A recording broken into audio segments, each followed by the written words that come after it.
सरकार और सीजेपी के बीच दूसरी बार बातचीत जारी है, लेकिन संसद से लेकर सड़कों तक नीट पेपर लीक को लेकर हंगामा थमने का नाम नहीं ले रहा। सीजे सूर्यकांत ने छात्रों के प्रदर्शन के मामले में सुनवाई से इनकार की खबरों को पूरी तरह झूठा और गैर जिम्मेदाराना बताया। नमस्कार, मैं हूं पढ़ली और आप देख रहे हैं आपका अपना न्यूज चैनल सत्य सर्व।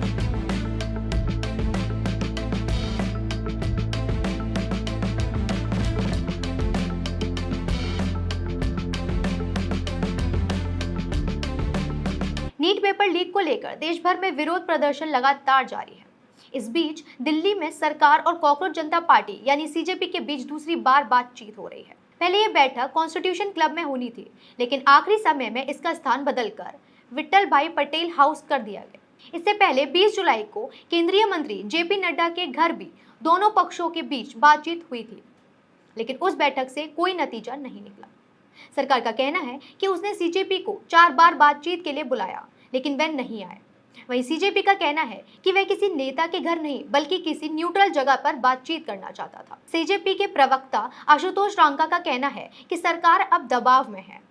उनका दावा है कि इसी दबाव के कारण प्रधानमंत्री नरेंद्र मोदी को देर रात छात्रों के नाम वीडियो संदेश जारी करना पड़ा। हालांकि सीजेपी ने ये साफ कहा कि जब तक शिक्षा मंत्री धर्मेंद्र प्रधान इस्तीफा नहीं देते तब तक उनका आंदोलन जारी रहेगा। उधर संसद में भी यही मुद्दा छाया रहा। केंद्रीय मंत्री किरण रिजिजू ने कहा कि सरकार नीट पेपर लीक पर चर्चा के लिए पूरी तरह तैयार है।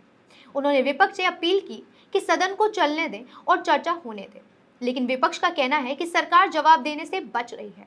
लोकसभा में विपक्ष के नेता राहुल गांधी ने आरोप लगाया कि उन्हें सदन में बोलने नहीं दिया गया और उनका माइक बंद कर दिया गया। विपक्षी सांसदों ने सदन में इस्तीफा के नारे लगाए और प्रधानमंत्री से माफी मांगने के साथ साथ शिक्षा मंत्री धर्मेंद्र प्रधान को हटाने की मांग दोहराई। इसी हंगामे के बीच गृह राज्य मंत्री नित्यानंद राय ने राज्यसभा में वंदे मातरम बिल पेश किया। हालांकि लगातार शोर शराबे के कारण बिल पर चर्चा नहीं हो सकी और आखिरकार लोकसभा और राज्यसभा दोनों सदनों की कार्यवाही 27 जुलाई के लिए स्थगित कर दी गई। फिलहाल सबकी नजरें दिल्ली में चल रही सरकार और सीजेपी की बातचीत पर टिकी है।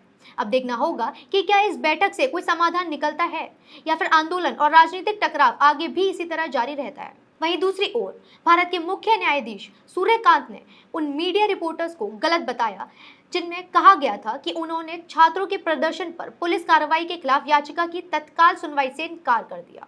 सीजीआई ने स्पष्ट किया कि उनके सामने कोई याचिका दायर नहीं हुई थी, केवल एक प्रतिनिधित्व भेजा गया था जिसे याचिका नहीं माना जा सकता। उन्होंने कहा कि बिना याचिका के सुनवाई संभव नहीं है।